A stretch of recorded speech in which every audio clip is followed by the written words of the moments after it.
أنفسنا ومن سيئات أعمالنا ومن يهده الله فلا مضل له ومن يضلل فلا هادي له أشهد أن لا إله إلا الله وحده لا شريك له وأن محمدا عبده ورسوله لا نبي بعده اللهم صل وسلم وبارك على محمد وعلى آله Recording in progress. ومواله لا حول ولا قوة إلا بالله أما بعد. Para alim, para ulama, para sepupu-sepupu yang saya muliakan, Bapak yang dimuliakan Allah Subhanahu wa Ta'ala.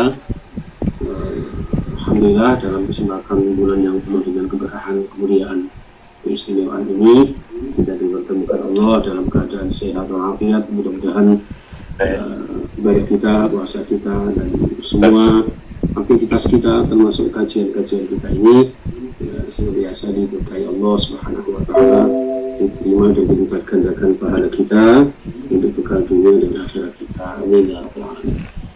Baik jemaah sekalian rahimakumullah, kali ini kita mengkaji tentang surah Al-Bayyinah. Di dalam surah Al-Bayyinah ini akan menerangkan tentang perbedaan antara orang-orang kafir dan orang-orang mukmin.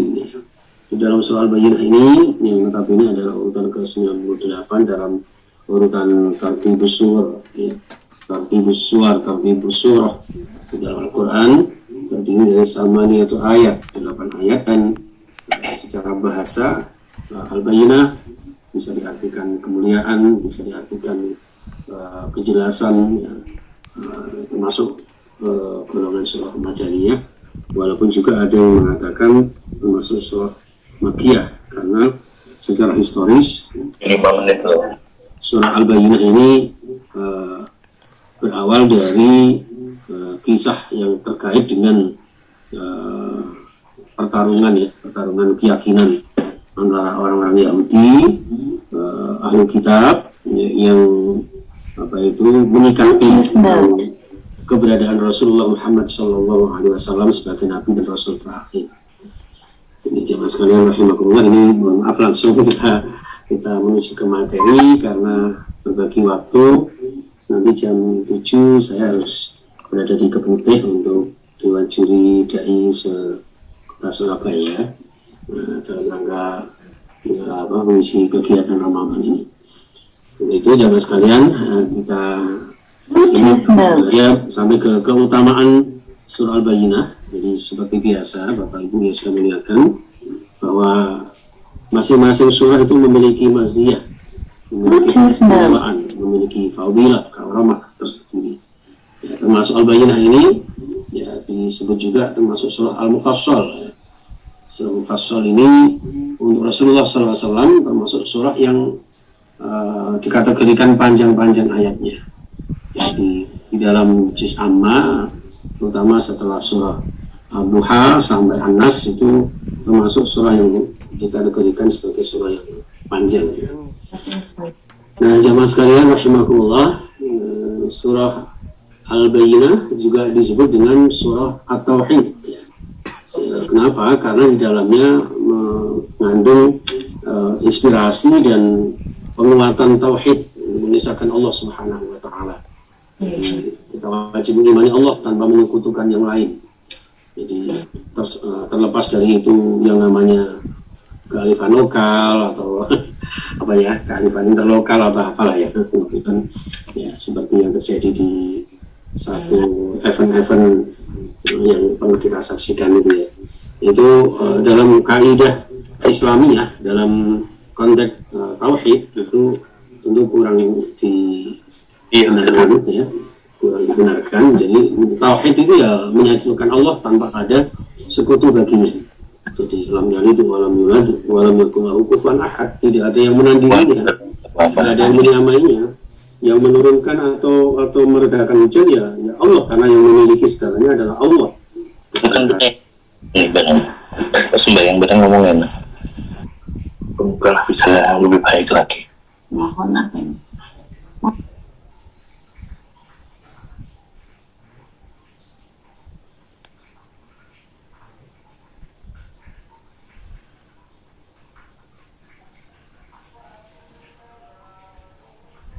Halo? Ya, sudah. Ya, terima kasih. Jadi ya, itu terkait dengan tauhid yang kita anut di dalam Islam, rumusnya adalah benar-benar menyatukan Allah Subhanahu wa taala, mengesahkan Allah Subhanahu wa taala. Soal bayyinah ini disikapi oleh Rasulullah sallallahu alaihi wasallam dengan sabda beliau di dalam tafsir Al-Burhan. Di situ disebutkan barang siapa mengqara'a hadhihi surah, barang siapa yang membaca surat ini, maka di hari kiamat akan bersama sebaik-baik manusia sebagai teman dan sahabat. Jadi yaitu Sayyidina Ali karramallahu wajhah. Beliau ini dikategorikan sebagai sebaik-baik sahabat karena sejak kecil sudah menemani Rasulullah sekaligus menjadi temannya Rasulullah sallallahu alaihi wasallam.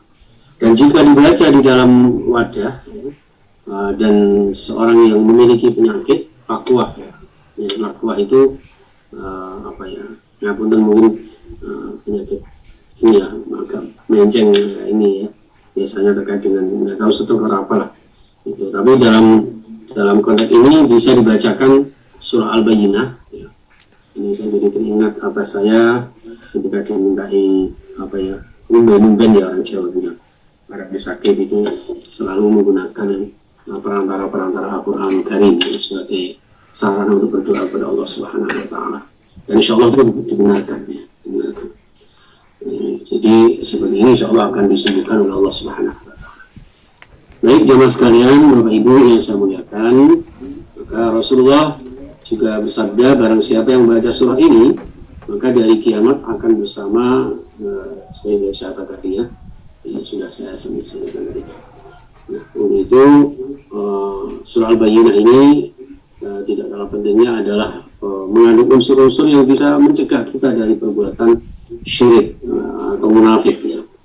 Ini dapat menjadi tameng untuk membebaskan diri kita dari kemusyrikan dan kemunafikan, serta dibangkitkan nanti sebagai orang-orang beriman di sisi Allah Subhanahu wa taala dan diberikan hisab yasira, diberikan hisab yang sangat mudah di hari kiamat yang akan datang.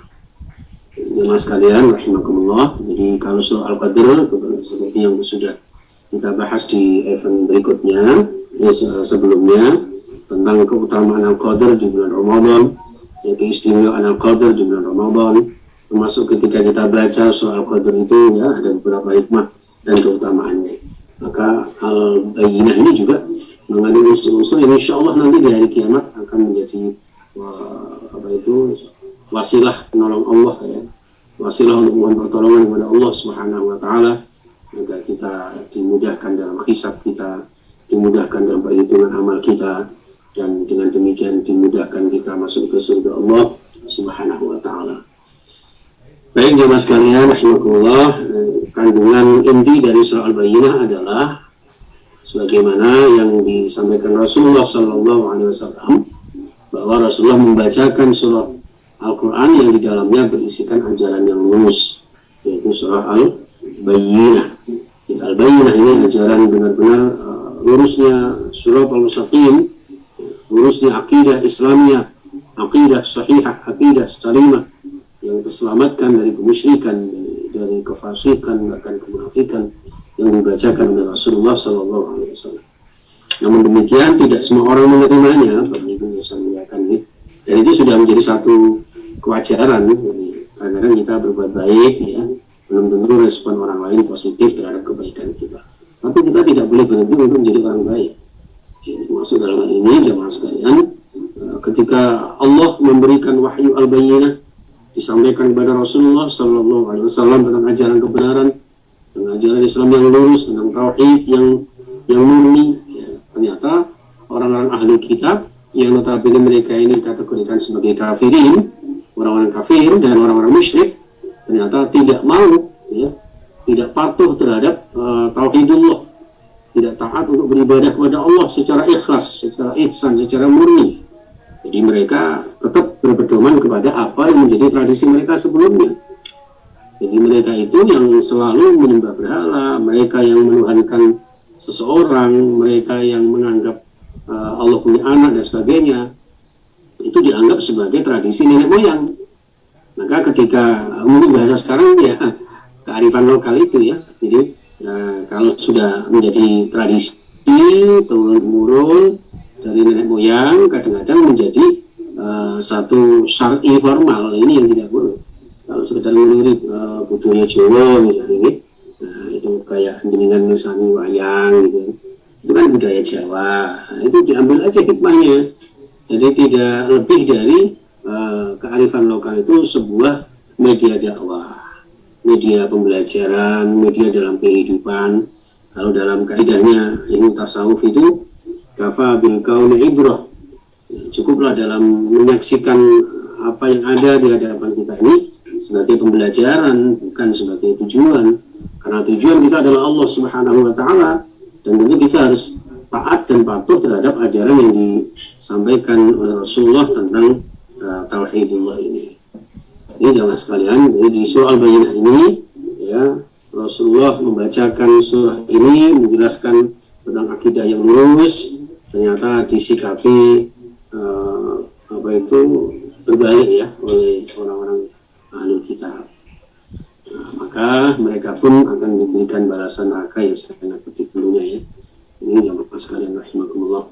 Nah, maka di sini surah Al-Bayyinah ya, akan memberikan pembuktian ya, bahwa Al-Quran dan Rasulullah SAW merupakan bukti nyata dari Allah tentang ajaran yang murni, ajaran yang lurus, Islam yang tulus, yang kita anut, yang kita lakukan ibadah-ibadahnya ini benar-benar sesuai dengan pedoman yang ada, yang dibawakan oleh Rasulullah Muhammad SAW sebagaimana adanya.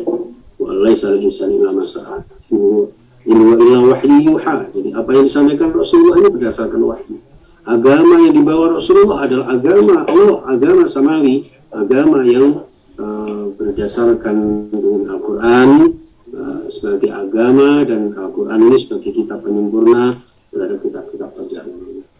Maka dalam hal ini jamaah sekalian, kita diharapkan dapat mengambil satu pelajaran ya, dari surah Al-Bayyinah ini, bahwa sebagai seorang muslim harus menjaga keimanan kepada Allah, memurnikan Islam, memurnikan Al-Quran ya, jadi tidak mengotorinya, tidak menodainya. Lalu kita umat Islam saja ya kan, harus patuh taat kepada Allah, karena hanya kepada Allah kita bisa bersandar diri kepadanya, karena kepadanya lah melalui Al-Quran kita dapat selamat dalam kehidupan kita, dunia dan akhirat kita. Mengapunten, kita saja ya yang punya agama itu kita tidak boleh sedikit pun mengurangi satu huruf pun ya, satu titik pun di dalam Al-Quran tidak boleh ada yang dikurangi ataupun ditambahi. Nah ini tiba-tiba kita dikagetkan oleh orang yang beragama lain dengan kita ya kan, yang notabene katanya mantan ngapunten ya, mantan ustaz, mantan dai, mantan mubalik, ternyata memberikan statement yang mengagetkan, harus ada 300 lebih ayat yang harus istilahnya dihilangkan atau bagaimana. Ini kan sangat ironis ya kan, ini betul-betul penodaan kalau menurut saya. Ini itu harus diberikan pembelajaran, diluruskan bahwa ini rumah kita, Islam ini rumahnya orang Islam. Kamu sudah beragama lain ya tolong jangan usik lagi, jangan otak-adik lagi agama kita, Al-Quran kita, apalagi sampai berani merubah-rubah ayat Al-Quran. Nah, itulah ya mas kalian rahimahullah, realita yang ada, fenomena yang kita hadapi, dengan tentu sebijaksana mungkin tetap kita kembali kepada Al-Quran dan Sunnah Rasulullah Sallallahu Alaihi Wasallam. Baik jamaah sekalian, surah Al-Bayyinah juga mempunyai nama bermacam-macam ini ya. Al-Qayyimah ya. Al-Qayyimah itu artinya agama yang tegak ya, agama yang tegak.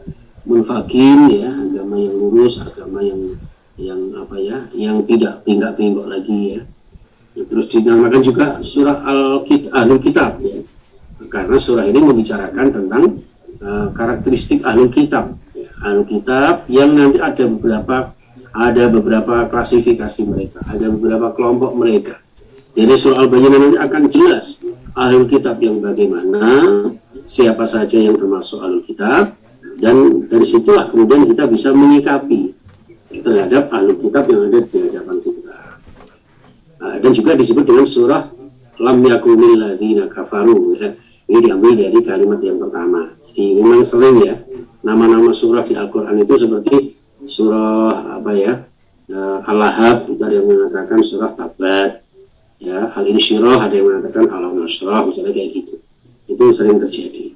Termasuk surah Al-Ikhlas itu ada yang mengatakan surah Al-Ahad misalnya, ya. Sama dengan surah Al-Baqarah ayat 255, ya kan? Itu disebut dengan ayat kursi, ya kan? Kenapa disebut ayat kursi? Karena di sana ada wasi'a kursiyus samawati wal arda dan seterusnya. Itu lumrah ya di dalam Al-Quran, di dalam menamai, menjuluki itu, karena tradisi orang Arab itu suka menjuluki sesuatu dan seseorang dengan kebiasaan-kebiasaannya. Nah, ini jamaah sekalian rahimahullah, sebagaimana sabda Rasulullah sallallahu alaihi wasallam dari Ubay bin Ka'ab, "Innallaha amarani an aqra'a 'alaika lam yakunil ladzina kafaru min ahli kitab," dan seterusnya. Wa sammani qala na'am fabaka. Jadi sesungguhnya Allah Subhanahu wa taala, ya, ini Rasulullah bersabda kepada Ubay, ya. Ubay ini termasuk tokoh Alkitab, ya. Ini sesungguhnya Allah memerintahkan saya, kata Rasulullah, untuk membacakan ayat ini kepadamu. Ya. Wahai Ubay, saya disuruh Allah untuk membacakan lam yakunil ladzina kafaru ini di hadapanmu. Lalu kemudian Ubay mengatakan, "Wasamani, ya Rasulullah, apakah Allah menyebut namaku?" Qala na'am, iya wahai Ubay. Langsung saat itu juga Ubay menangis. Ya, betapa naifnya dia sampai disebut Allah agar Rasulullah membacakan ayat ini di hadapannya, ya, agar menimbulkan kesadaran, ya, insyaf untuk dari ahlul kitabnya ini menuju keimanannya kepada Allah Subhanahu wa taala. Nah, ini ya, tentang bacaan Al-Bayyinah, ya, teman sekalian, ada 8 ayat. Walaupun hanya 8 tapi panjang-panjang, maka disebut Al-Mufassal. Ini surah itu ada Al-Mufassal, ya, Al-Mufassal itu yang ayatnya panjang-panjang seperti ini. Bismillahirrahmanirrahim. Lam yakunil ladzina kafaru min ahli kitabi wal musyrikina munfakkina hatta ta'tiyahumul bayyinah. Rasulun minallahi yatlu suhufan mutahharah fiha kutubun qayyimah wa ma tafarraqa alladhina utul kitaba illa min ba'di ma ja'atuhumul bayyinah wa ma umiru illa liya'budullaha mukhlishina lahu-d-din hunafa'a wa yuqimus salata wa yutuz zakata wa dzalika dinul qayyimah. Innal ladzina kafaru min ahli kitabi wal musyrikin fi nari jahannam khalidina fiha ulaika hum syarrul bariyah. Innal ladzina amanu wa 'amilus solihati ulaika hum khairul bariyah. Jazaa'uhum 'inda rabbihim jannatu 'adnin tajri min tahtiha al-anharu khalidina fiha abada. Radiyallahu anhum wa radu anhu. Dzalika liman khashiya rabbah. Jadi, ngapunten ini saya mengikuti jejak kiai saya ketika mengaji tafsir itu ayatnya mesti dibaca duluan. Ya, mudah-mudahan dengan bacaan tilawah ini mengandung unsur-unsur ubudiyah, mengandung unsur pahala, karena membaca Al-Quran itu terlepas dari tahu artinya atau tidak dinilai sebagai satu ibadah yang insya Allah dicatat pahala di sisi Allah Subhanahu wa taala. Di sini jamaah sekalian, mau saya bacakan dengan irama takutnya kelamaan. Oke, langsung saja jemaah sekalian rahimakumullah, kita kaji ayat yang pertama surah Al-Bayyinah. A'udzubillahi minasyaitonirrajim. Lam yakunil ladzina kafaru min ahlil kitabi wal musyrikina munfakkina hatta ta'tiyahumul bayyinah. Orang-orang kafir itu, ya, yang dari golongan ahlul kitab dan orang-orang musyrik tidak akan meninggalkan agama, budaya, dan pola kehidupan mereka sampai datang kepada mereka hatta ta'tiyahum, sehingga datang kepada mereka al-bayyinah, ya, bukti yang nyata. Jadi lam yakunil ladzina kafaru ini maksudnya adalah orang-orang kafir, ya. Jadi berarti orang ahli kitab dan musyrik itu termasuk orang-orang kafir. Mereka itu tidak akan pernah meninggalkan, ya, dari apa yang jadi bersikukuh mereka, bersikeras untuk selalu dalam ada budaya dan agama mereka, walaupun melenceng dari ajaran Allah Subhanahu wa taala. Di sini jangan sekalian pada asalnya, ya. Jadi mereka ini jadi ayat ini kan disebut Madaniyah tadi, dari sini. Jadi di Madinah ini maksudnya pada waktu itu orang-orang ahli kitab sebetulnya berada di luar Madinah. Madinah. Mereka terpencar di mana-mana, tapi setelah mendengar kabar dari kitab Taurat mereka, ya mereka mendapatkan berita bahwa akan ada seorang nabi terakhir yang diutus oleh Allah dan hijrahnya di suatu tempat yang banyak kurmanya, yang banyak kebun kurmanya, subur tanamannya, ya, dan itu di situ adalah Yasrib, ya. Yasrib atau Misr. Yasrib itu yang subur tanahnya, yang pada akhirnya kemudian dinamakan Al-Madinah. Maka mereka mencari tempat di sekitar itu, ya, di sekitar Madinah itu, dan pada akhirnya mereka menetap di sana, tinggal di sana sambil menunggu, ya, kapan datangnya nabi terakhir itu. Mereka juga tahu betul, ya, sifat-sifatnya nabi yang terakhir itu sudah jauh diterangkan di dalam kitab Taurat sebetulnya. Dalam Taurat, dalam Injil itu sudah disebutkan tentang sifat-sifat nabi terakhir itu. Maka mereka sangat paham itu, sangat detail tentang itu. Itu yang diabadikan di Al-Baqarah 146 itu, ya. Alladzina atainahumul kitaba ya'rifunahu kama ya'rifuna abna'ahum. Jadi orang-orang ahli kitab itu sudah dijelaskan di dalam kitab Taurat tentang sifat-sifatnya nabi terakhir, yaitu Nabi Muhammad SAW, ya, sehingga mereka ya'rifunahu, mereka benar-benar faham, mengetahui, ya, secara detail tentang sifat nabi terakhir itu. Tapi mereka belum tahu nabinya itu siapa, atau mungkin ada yang mengatakan ya sudah tahu namanya Muhammad, tapi tidak tahu dari suku mana, dari bangsa apa, mereka belum paham. Tapi mereka tahunya adalah sifat-sifatnya seperti ini, seperti itu, ya, karakternya seperti ini, sifatnya seperti ini. Itu sudah dijelaskan mereka. Bahkan mereka kama ya'rifun abna'ahum, saking pahamnya mereka kepada nabi terakhir itu, ya, laksana mereka memahami karakter anak-anak mereka. Ya, si A, si D, misalnya, Ababri paham, oh Mas apa itu, Mas Adis, ya, Mas Adis itu sifatnya seperti ini, mbaknya seperti ini. Saking pahamnya mereka itu seperti memahami sifat-sifat anak-anak mereka sendiri. Ini sungguh sangat luar biasa, jemaah sekalian. Ya, maka mereka inilah kemudian menantikan adanya nabi itu. Mereka juga menyangka bahwa nabi itu dari kalangan Bani Israel, seperti nabi-nabi sebelumnya, ya, karena nabi-nabi sebelumnya itu mayoritas dari kaum Bani Israel, dari kalangan Bani Israel. Seperti misalnya, ya, Nabi Ibrahim memiliki dua anak, dua putra, namanya Ishak dan Ismail, gitu. Nah, Ishak ini memiliki putra yang bernama Yakub, ya. Nah, Yakub inilah yang dikenal dengan Israel, ya. Dari Yakub ini, ya, kemudian lahirlah semua nabi, termasuk Nabi Yusuf, ya, hingga Nabi Isa itu dari Bani Israel semua. Jadi Nabi Yakub ini yang terkenal banyak anaknya, ya kan, sampai ada kisahnya 11 bersaudara, 12 sama Nabi Yusuf yang waktu itu karena ini dengan Nabi Yusuf dimasukkan di sumur dan sebagainya. Itu semuanya pada akhirnya punya keturunan-keturunan yang ditakdirkan Allah menjadi Nabi dan Rasulullah Sallallahu Alaihi Wasallam, ya. Seperti itu.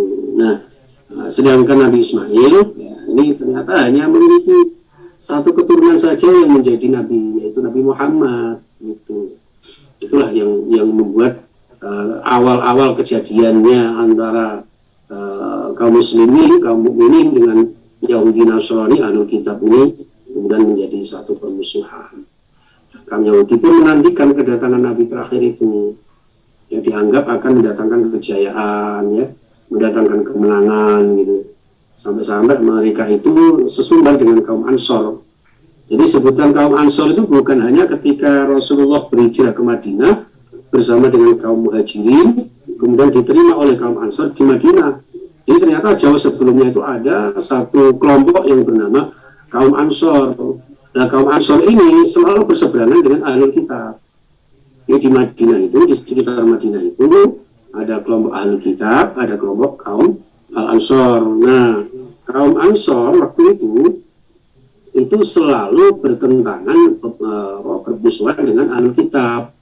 Itu bermusuhan dengan Ahlul Kitab karena Ansor ini dulu terkenal tidak percaya kepada ajaran-ajaran Ahlul Kitab. Mereka punya pedoman sendiri, punya aturan sendiri, begitu. Nah, tapi ternyata dalam konteks mau menantikan seorang nabi terakhir ini, namanya juga bertentangan, ya termasuk Ansar juga nggak setuju. Ansar juga nggak percaya dengan itu. Nah, maka mereka sesumber dengan itu kepada kaum Ansar. Wahai kaum Ansar, akan diutus Nabi terakhir dan kami akan bersama Nabi tersebut untuk melawan kalian. Jadi dianggapnya Nabi terakhir itu yang nanti akan dibawa oleh Ahlul Kitab. Ya, Ahlul Kitab akan punya pemimpin Nabi terakhir itu yang bisa melawan, memenangkan kaum Al-Ansar. Nah, ternyata yang datang adalah Rasulullah Muhammad SAW yang notabene adalah keturunan dari bangsa Arab, ya, bukan dari Bani Israel. Nah, dengan demikian mereka pun akhirnya kafir kepada Nabi Muhammad karena kedengkian mereka, karena hasutnya mereka. Nah, justru sebaliknya kaum Ansor ini ketika datang seorang Nabi dengan bukti autentik yang diterangkan di dalam Al-Bayyinah tersebut, dengan Al-Quran yang dibawanya, dengan tanda-tanda risalah yang dibawa oleh Rasulullah SAW itu, justru kaum Ansor ini yang akhirnya kemudian yang tadinya kafir dari ajaran-ajaran Al-Kitab itu justru malah menjadi beriman kepada ajaran Rasulullah SAW. Di sini jemaah sekalian, ya. Wa kanu min qabli yastaftihuna 'ala alladziina kafaru bihi fala'natullahi 'alal kafirin. Ya, jadi sedangkan sebelumnya mereka, yaitu orang-orang Yahudi yang tadi mohon kemenangan, ya, atas orang-orang kafir, yang dianggap kafir itu ya orang Ansor waktu itu dianggap kafir karena bertentangan dengan Alkitab. Ya, ternyata setelah sampai kepada mereka apa yang telah mereka ketahui itu, ternyata yang datang adalah Muhammad sebagai nabi terakhir yang diharapkan membawa kemenangan itu. Ya, akhirnya mereka justru mengingkari karena bukan dari suku mereka. Ini juga menggambarkan kepada kita bahwa yang namanya kebenaran itu bisa datang dari siapa saja, dari kaum mana saja, dari golongan apa saja. Orang-orang kita nggak mau seperti itu, Bapak Ibu, sehingga mereka mengingkarinya. Maka fala'natullahi 'alal kafirin, karena mereka ini termasuk orang-orang kafir, maka berhak untuk mendapatkan laknatullah bagi mereka. Na'udzubillah, summa na'udzubillah. Nah, kaum Ansor lah yang kemudian bersama dengan Rasulullah, ya, terutama suku Aus dan suku Khazraj, ya.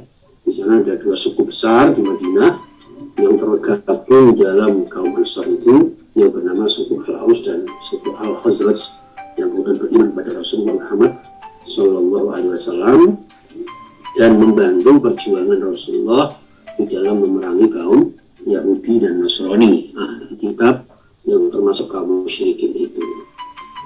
Ini jamaah sekalian rahimakumullah, dari dalam tafsir ayat 1 ini memang sungguh sangat luas sekali, ya. Kunna qad alawnahum da'ran fi jahiliyah. Jadi kaum Ansor itu sampai pernah mengatakan kami ini dulu memang pernah di zaman jahiliyah itu menjadi orang-orang kafir, ya, wa nahnu ahlu syirki, dan kami termasuk orang-orang syirik waktu itu, menyekutukan Allah. Tidak mau saya beriman kepada kitab yang dibawa oleh Yahudi Nasrani, ahli kitab itu. Wahum ahli kitab. Fakal yaqulun inna nabiyyan al-an mab'atsu qad adalla zamantu. Nah, sekarang ini karena ada seorang nabi yang diutusnya adalah menutupi masa-masa terdahulu, yang menunjukkan jalan yang lurus, ya, membentengi dari kemusyrikan itu, maka yaqulkum qadla atin wa iram. Jadi maka kami pun akan bersama dengan Rasulullah memerangi kalian kalau kalian bertentangan dengan Rasulullah. Falamma ba'asallah dzikruhu rasulahu min Quraisy wa tabahnahu kafaru bih. Jadi ketika ternyata Rasulullah ini dari golongan Quraisy, dari orang-orang Arab, Bapak Ibu, maka kemudian Ansor ini justru yang pertama kali beriman kepada Rasulullah SAW. Dan karena ahli kitab kebanyakan, walaupun ada juga sih ahli kitab yang kemudian beriman kepada Rasulullah, ya, tapi akhirnya karena mereka banyak yang kemudian kafir, ingkar, maka mereka berhak diperangi oleh orang-orang Ansar, orang-orang yang sudah beriman kepada Rasulullah SAW. Nah, di sini ada beberapa tinjauan para ulama jemaah sekalian ini. Yang pertama bahwa ahli kitab dan kaum musyrik itu tidak akan lepas dari kesyirikan mereka sampai datang bukti nyata. Jadi bahkan di surah Al-Baqarah itu disebutkan hatta narallaha jahratan. Mereka itu diajak iman kepada Allah sama Nabi Musa itu sampai mereka mengatakan, ya, hatta narallaha jahratan, saya tidak akan beriman kepada Allah wahai Musa sebelum saya melihat Allah ya, jemblegernya Allah ya, keberadaan Allah secara fisik, gedenya Allah itu sak piro, kemaha tinggian Allah itu tingginya sak piro, itu sampai segitunya orang-orang musyrik itu, orang-orang ahli kitab Yahudi.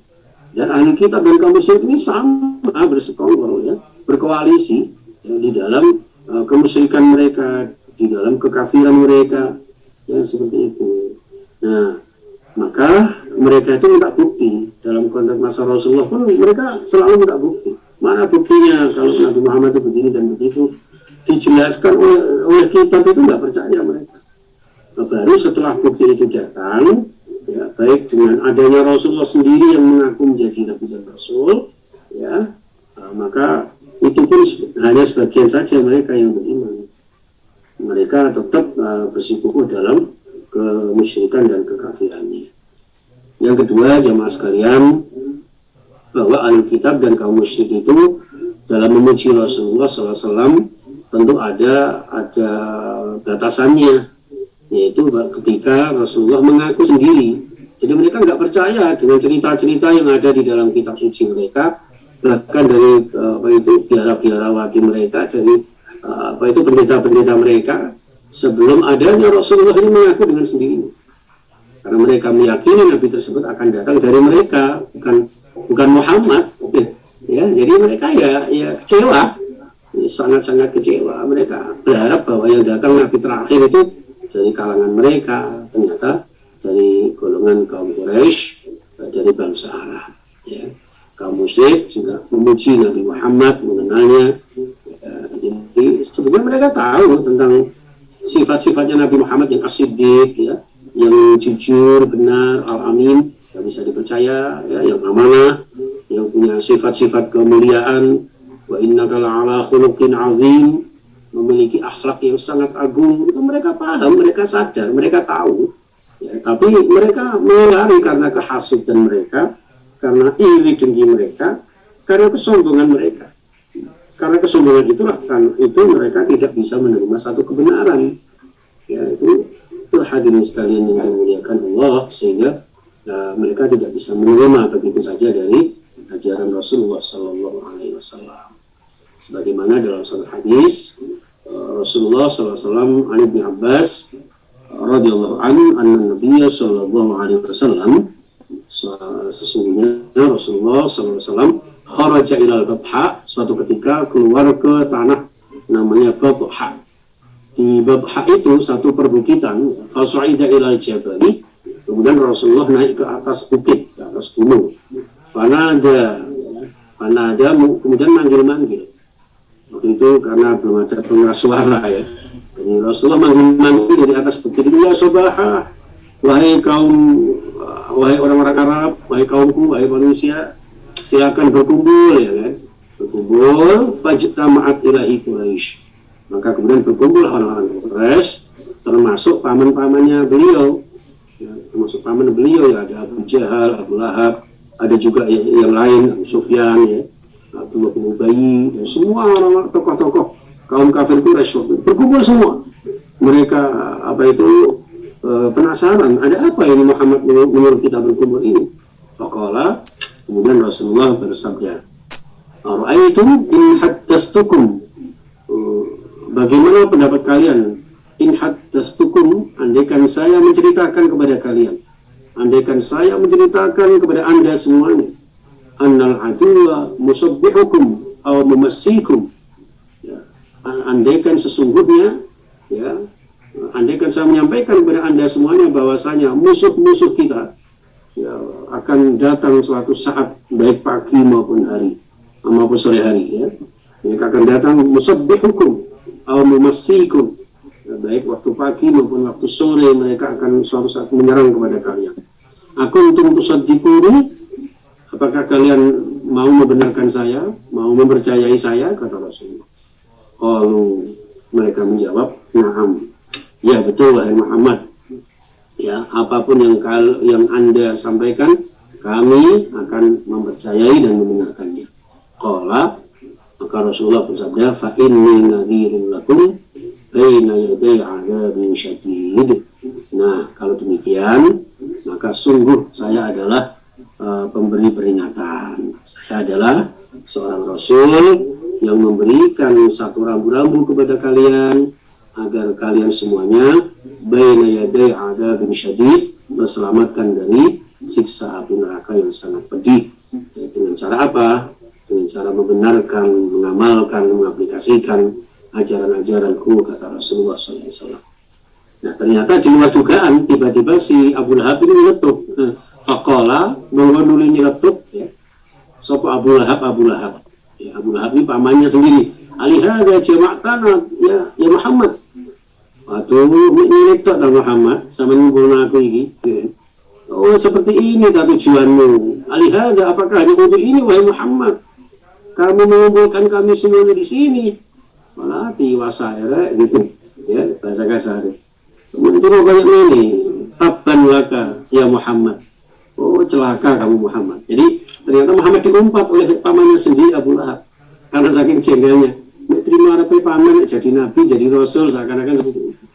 Nah, dari kata inilah dia mengatakan bahwa celakalah Muhammad itu, maka dibalas oleh Allah Subhanahu wa taala, fa anzalallahu azza wa jalla tabbat yada abi lahabin wa tab, dan seterusnya. Jadi hadis ini walaupun menjadi asbabun nuzulnya tentang surah Al-Bayyinah, tapi ada hubungannya dengan latar belakang turunnya surah Al-Lahab, ya, surah Tabbat. Saking bencinya Abu Lahab kepada Nabi Muhammad, termasuk istrinya diajak membenci juga, ya, terhadap Nabi Muhammad, sehingga mereka berdua mengumpulkan kayu bakar, ya, yang tujuannya untuk merosokkan Muhammad, membakar Muhammad, yang pada akhirnya justru istrinya dan Abu Lahab sendiri yang kemudian mendapatkannya, ya, mendapat azab tersebut. Bapak Ibu yang saya muliakan, yang ketiga tentang adanya sifat-sifat ayat ini yang diterangkan di dalam ayat ini tentang kaum Ahlul Kitab dan kaum musyrik, di mana mereka kesemuanya adalah termasuk orang kafir. Jadi sudah menjadi keputusan para ulama bahwa Ahlul Kitab dan kaum musyrik itu hukumnya adalah kafir, ya, kecuali Ahlul Kitab yang sudah beriman kepada risalah Rasulullah, yang beriman kepada kitabullah Al-Quranul Karim. Ini jangan sekalian. Kaum musyrik pada masa Nabi, kenapa disamakan dengan kekafiran? Karena pada masa Nabi, kaum musyrik ini sama-sama menyembah berhala, ya, menyembah berhala, ya, dalam konteks yang lain menjadi majusi, ya, menyembah api, itu seperti itu, agama majusi. Di agama jahiliyah mereka menyembah berhala, patung, arca, dan sebagainya. Ya, dan kemudian ada lagi agama majusi, ini termasuk golongan kaum musyrik. Dan Ahlul Kitab itu masuk kategori itu karena tidak percaya dengan keesaan Allah Subhanahu wa taala. Syiriknya Ahlul Kitab, ya, juga ditandai dengan anggapan bahwa seorang Nabi Uzair, ya, ada seorang namanya Uzair dianggap sebagai anak Allah, ya. Juga mengatakan bahwa Allah itu sama dengan makhluk. Jadi Allah itu ya punya tangan, punya mata, punya telinga, dan sebagainya, sama dengan makhluk, sama dengan manusia. Padahal kalau toh Allah punya pendengaran, itu pendengarannya berbeda dengan makhluk. Mukhalafatul bil hawadis, ya kan? Kalau toh Allah bisa berfirman, maka berfirmannya Allah jelas beda dengan perkataan kita. Kalam, ya, qadiron, muridan, dan sebagainya itu. Tangannya Allah terbelenggu, bayangkan. Suatu Tuhan yang maha segalanya kemudian dikatakan tangannya terbelenggu, ya, ini kan sungguh terlalu, ya. Jadi Allah tangannya terbelenggu, ini sudah terang saja. Apalagi dikatakan Allah miskin. Untuk menciptakan manusia, menciptakan alam semesta seisinya, bisa dikatakan miskin. Maka di Islam itu kan ada Allahul Ghaniyul Hamid, kan begitu. Allah itu maha kaya, ya, Allahu Ar-Razzaq, ya kan, yang banyak rezekinya, Al-Wahhab, yang banyak pemberiannya. Ya, seperti itu. Bukan hanya itu saja, karena Ahlul Kitab itu kan ada Yahudi, ada Nasrani. Sedangkan Nasrani mengatakan bahwa Isa atau sering kita sebut dengan Yesus adalah anak Allah. Itu keyakinan mereka. Dan keyakinan seperti itu, Bapak Ibu yang saya muliakan, itu adalah kesalahan besar di dalam keimanan, ya, karena sudah menyamakan Allah dengan makhluknya, bahkan meremehkan Allah, seakan-akan Allah ini nggak bisa berdiri sendiri. Konsepnya Islam ini adalah dalam tauhid ini qiyamuhu binafsihi. Allah berdiri sendiri. Jadi tidak ada paksaan. Tidak ada orang yang mengatur merekayasa Allah ya dengan membawa mangkok ditabui ke sana kemari, kemudian tiba-tiba Allah harus memberhentikan kudrah iradahnya. Itu tidak bisa seperti itu. Ya, bahkan yang dibolehkan di dalam Islam itu ya yang bisa merubah takdir itu justru doa. Doa tughayyiru tabdir, ya, doa itu bisa merubah takdir. Doa mukhul ibadah, doa silahul mu'min, senjatanya orang beriman. Cukup kita berdoa kepada Allah dengan prasyarat-prasyarat yang dibenarkan di dalam Islam, bukan cara-cara yang lain, ya. Walaupun juga ketika ada orang yang melakukan itu ya sudahlah, anggap saja lakum dinukum waliyatin, jadi seperti itu supaya tidak gaduh, tidak ada polemik berkepanjangan ya, karena kembali kepada keyakinannya. Ketika suatu saat saya mendengarkan dialognya dengan Deddy Corbuzier itu, katanya Tuhan itu menitipkan langit bumi ini kepadanya. Jadi Tuhan ini sayang pada orang itu, sehingga apapun yang dia lakukan ini Allah akan manut sama dia. Ini model-model Alkitab jemaah sekalian ya. Maka di Al-Bayyinah ini meyakinkan kepada kita, memantapkan kepada kita bahwa hanya Allah tempat bersandar kita, hanya Allah tempat kita beriman, beribadah kepadanya. Baik jemaah sekalian. Nah, dalam konteks pandangan para ulama yang keempat, ayat ini surah Al-Bayyinah ini bahwa ahli kitab, jadi orang-orang musyrik dan ahli kitab itu ternyata berbeda. Sebagian ulama ahli tafsir mengatakan seperti itu, karena memiliki ranah hukum yang tidak sama. Kalau musyrik jelas menyembah berhala, tapi kalau ahli kitab memiliki yang mungkin percaya kepada Allah tapi masih percaya kepada yang lain, masih meyakini adanya perantara-perantara yang tidak dibenarkan oleh Allah dengan hal-hal yang lain. Maka di surah Al-Fatihah itu kan ghairil maghdubi alaihim waladhdallin. Jadi orang ahli kitab ini al-maghdub yang dimurkai, sedangkan orang kafir itu ad-dhallin, orang yang memang sesat. Jadi memang tidak punya Allah, tidak punya Tuhan, ya, tidak percaya adanya Tuhan, itu jelas kafir. Tapi kalau musyrik ini bisa jadi dia punya Tuhan, meyakini adanya Tuhan, nggak tahu Tuhannya yang mana. Atau kalau ahli kitab punya Tuhan Allah, tapi menganggap bahwa Allah punya Uzair sebagai anaknya. Nasrani beranggapan bahwa Allah punya anak namanya Isa, ya. Ada ajaran Trinitas misalnya ya, yang ibunya sebagai bunda apa gitu ya, dan ada Roh Kudus dan sebagainya. Itu kepercayaan mereka yang kontradiksi dengan ajaran-ajaran agama kita yang sempurna, agama Islam yang tauhid, agama yang meluruskan akidah. Bapak Ibu yang saya muliakan, lagi ahli kitab memiliki kitab suci, ya. Ini perbedaan-perbedaannya ya. Kalau tadi kan dianggap sama ini, nah, ini dianggap berbeda karena ahli kitab memiliki kitab suci yaitu Taurat dan Injil. Ya, Yahudi punya Taurat, Nasrani punya Injil. Ya, nah sembelihan ahli kitab ini Bapak Ibu, ya ini yang sering muncul di masyarakat kita. Sembelihan ahli kitab ini halal bagi umat Islam. Ya, berbeda dengan sembelihan orang musyrik. Karena orang musyrik jelas tidak menyebut nama Allah, tapi kalau ahli kitab, Yahudi Nasrani, mereka masih menyebut nama Allah. Dan itulah yang membuat kemudian sembelihan mereka itu halal. Ya, seperti firman Allah di Al-Maidah ayat 5 ya. Al-yawma uhilla lakum at-thayyibat wa ta'amul ladzina utul kitaba hillun lakum wa ta'amukum hillun lahum.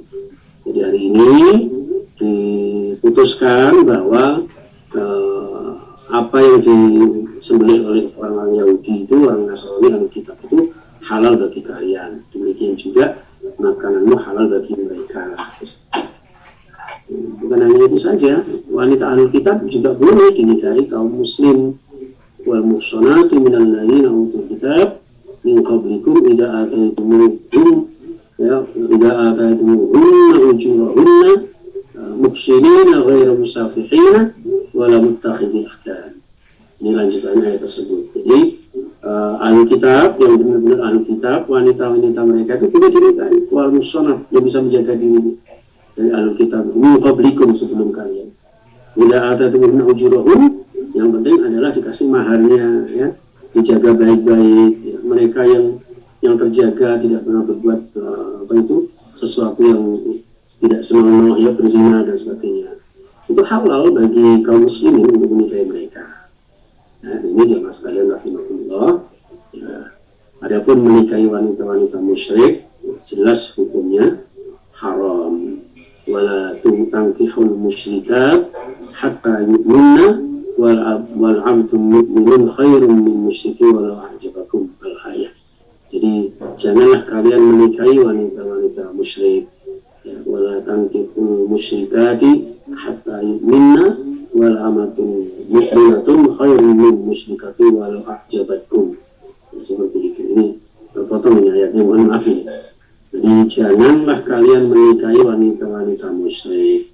Sungguh budak sekalipun hitam legam jelek tapi beriman itu jauh lebih mulia, lebih utama di sisi Allah daripada wanita musyrik, walaupun mereka cantiknya, ya, mengagumkan kalian.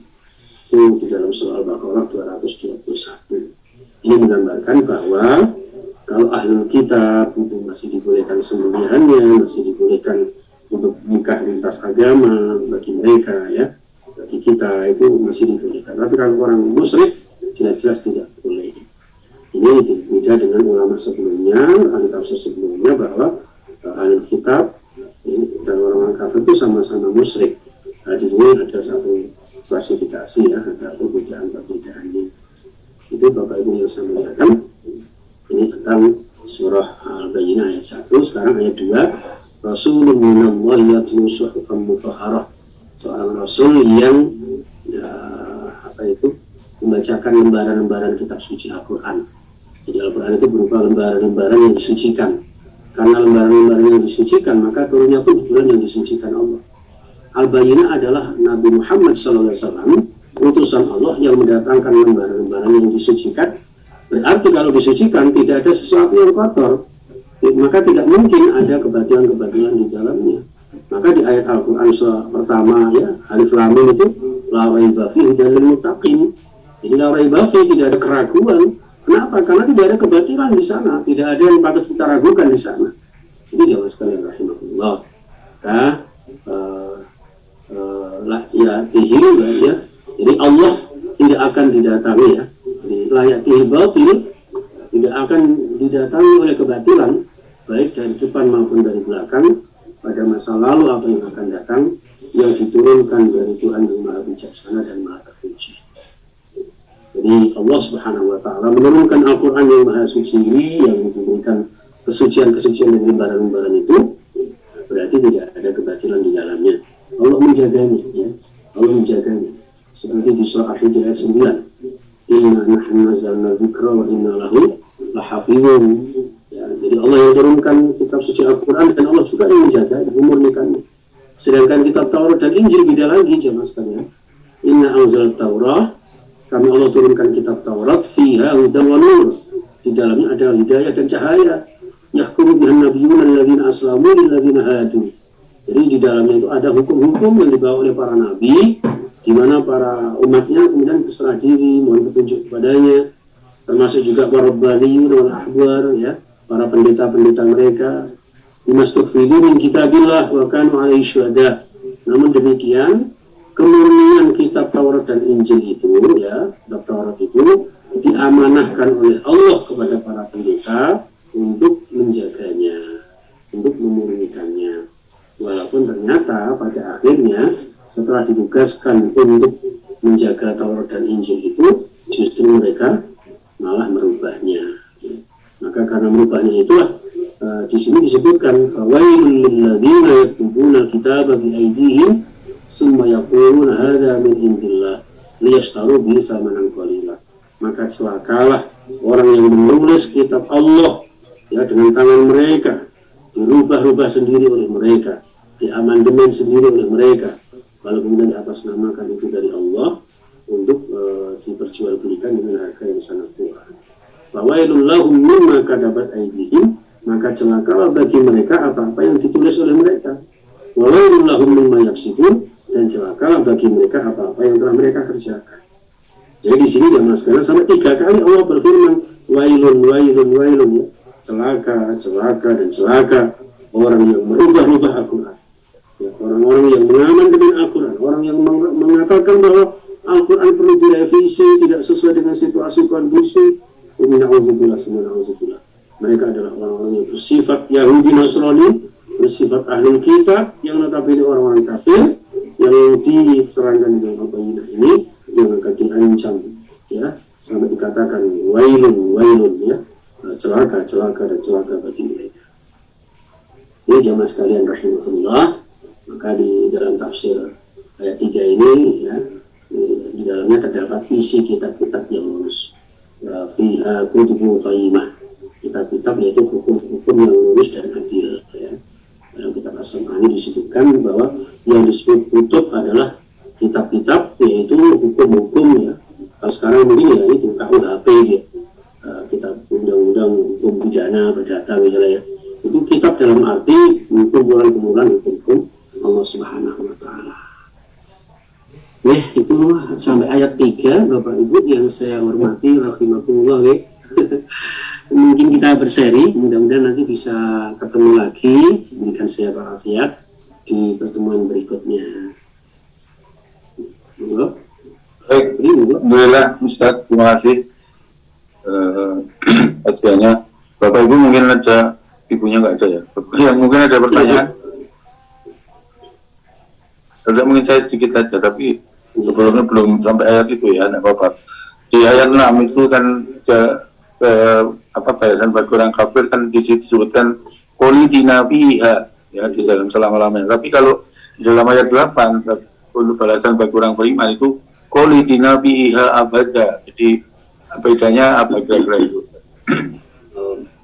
Jadi di dalam ayat 6 ya Pak ya, innal ladzina kafaru min ahlil kitab wal musyrikin, dan nanti akan ada runtutannya ke situ, Pak. Jadi setelah Rasul menjelaskan secara terperinci dengan deskripsi yang begitu jelas, di dalamnya itu ada kutubun qayyimah, hukum-hukum yang lurus, ya. Ternyata disitulah terjadi satu perbedaan yang sangat jelas antara ahli kitab yang kemudian beriman. Jadi sebagian ahli kitab ini beriman, sebagian juga mereka tetap kafir, tetap musyrik. Nah disinilah kemudian ditetapkan oleh Allah Subhanahu wa Ta'ala. Jadi innal ladzina kafaru min ahlil kitab wal musyrikin, ya. Jadi ahlul kitab yang tidak kemudian beriman kepada Rasulullah, padahal sudah tahu tentang karakteristik Rasulullah, sifat-sifat Rasulullah, akan diutusnya Nabi terakhir Muhammad, ternyata mereka masih mengingkari. Nah mereka inilah kemudian digolongkan kaum musyrik. Nah, karena kemusyrikan, kekafiran dan kehasudan mereka itulah, maka fi nari jahannam khalidina fiha. Jadi mereka itu akan dijerumuskan ke dalam siksa neraka jahanam yang selama-lamanya. Ulaika hum syarrul bariyah, dan mereka itu seburuk-buruknya. Bariyah itu maknanya adalah makhluk secara keseluruhan, bukan hanya sesama manusia. Jadi di sini kemudian kita diberikan pembelajaran bahwa seorang yang kafir, yang ingkar, maka akan menjadi seburuk-buruknya makhluk Allah Subhanahu wa Ta'ala yang akan dimasukkan ke dalam neraka selama-lamanya. Namun kemudian innal ladzina amanu wa amilus shalihat. Nah, ini di sini kenapa tidak disebutkan min ahlil kitab? Karena orang-orang beriman di sini, Bapak Ibu, ini adalah baik dari kalangan ahlul kitab maupun dari kalangan pada masa Rasulullah. Jadi siapapun orangnya, ya. Jadi innal ladzina amanu wa amilus shalihat, di dalam ayat yang lain, ya kan, man amila shalihan min dzakarin aw unsa wa huwa mu'minun, barang siapa yang beramal soleh baik laki-laki maupun perempuan sedangkan dia beriman kepada Allah, dari kalangan mana saja, siapa saja, ulaika hum khairul bariyah, mereka itulah sebaik-baik makhluk Allah Subhanahu wa Ta'ala, sebaik-baik manusia, termasuk juga sebaik-baik ahli kitab dan kaum musyrikin itu. Jadi seperti itu, Pak. Nanti secara detail dalam tafsirnya nanti akan kita terangkan di pertemuan berikutnya. Maksud saya di situ kan tidak ada abada. Apakah kemungkinan orang-orang kafir itu nanti keluar dari neraka gitu? Kalau di yang di surga itu kan pakai abada, itu artinya kekal. Ini jadi di sini karena kekafiran mereka dan belum pernah bertobat kepada Allah Subhanahu wa Ta'ala, maka mereka ya otomatis masuk neraka selamanya. Seperti Baik. itu. Saya kira ada lagi mungkin waktunya Ustaz mungkin sudah. Ya Pak Pri, Nggih, monggo Pak Hari. Ustaz, bagaimana yang orang hidupnya itu dua-duanya menjadi ya musyrik ya muslim. Ya. Kan bisa saja ya Ustaz ya, orang hidup dua-duanya jalan. Kan tapi doanya baca Al-Quran juga. Iya. Waduh, Masya Allah. Jadi di sini ada satu ayat, kalau tidak salah di surah Fatir ya Bapak Ibu, surah Fatir ayat 32 kalau nggak salah.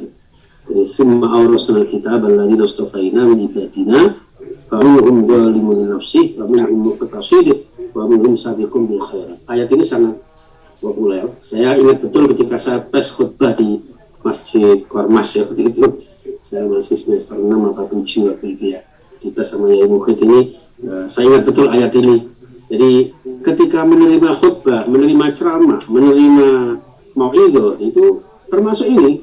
Walau summa awrasnal kitab, ketika diwariskan satu kitab yang diberikan kepada Nabi yang kami pilih, ya, hamba yang kami pilih yaitu Muhammad, ternyata faminhum dzalimun nafsi. Di antara mereka itu ada yang menzalimi diri mereka, mengingkari ajaran Rasulullah, itu mengingkari ajaran Al-Quran. Waminhum muqtasid, ada juga yang 50-50. Malam minggu diskotik, malam Jumat tahlilan. Karena tadi dikatakan ya pakai apa berambi macam-macam, tapi doanya pakai Rabbana atina fid dunya hasanah. Itu namanya Joko Sembung naik ojek. Tidak nyambung Jack, seperti itulah itu yang. Tapi kalau dalam konteks gini Pak, kalau masih dalam konteks misalnya ngapunten seperti saya ini kan kadang juga masih STMJ, sholat terus maksiat jalan gitu ya. Nah itu nanti tentu ya ada hisabnya sendiri-sendiri Pak. Jadi sholatnya ya ada pahalanya, dosanya ada baik maksiatnya ada dosanya. Nah nanti di situ ada satu pertarungan dalam wadah namanya al-mizan, al-hisab, ya kan? Di hisab itulah nanti tinggal ini, kecuali yang memang orang yang bertobat ya, bertobat dari perbuatan dosanya, dan tentu di dalam ibadah-ibadah itu tidak ada yang disia-siakan oleh Allah Subhanahu wa taala. Pasti akan ada catatannya, dan tandanya orang yang nanti husnul khatimah adalah ketika hidupnya bermaksiat ternyata di akhir hayatnya bertobat, maka disitulah hakikat husnul khatimah. Yang kita harapkan setidak-tidaknya seperti kita misalnya ya, sebenarnya kalau jadi teman-teman lah. Ya. Jadi seperti itu. Jadi faminhum muqtasid, ada orang yang setengah-setengah. Jadi satu sisi ya beribadah, satu sisi ya bubrah. Nah, itu ya diharapkan di sini. Yang ketiga ini yang bagus, wa minhum sabiqun bil khairati biiznillah.